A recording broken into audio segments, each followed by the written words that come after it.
అన్నా డాడీ ఏమి డాడీ బట్టలు ఎలా కట్ చేస్తున్నావు? అవి మాకు కొత్త బట్టలు డాడీ. మీకు ఈ బట్టలు కొనిచ్చింది ఎవరు? మీరే డాడీ. నువ్వే డాడీ. మరి నేను ఇప్పించాను కదా, నా పేరు ఉండాలి కదా, మరి ఈ పేరేంట్రా? 10 minutes later.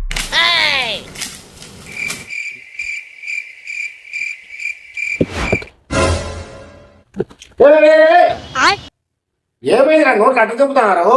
డాడీ ఈ డబ్బులు ఎవరివి? మీవే కదా డాడీ. నావే. మరి దాంట్లో మీ పేరు లేదే. అందుకే డాడీ చింపేసినాం. అంతేగా నట్టిగా పోతలేను, నన్ను వడగట్టి పాడగట్టి, నన్ను పాడల్ల వండబెట్టి, నన్ను నలుగురు ఎత్తుకొని, నన్ను 10 మంది మొత్తుకుంటా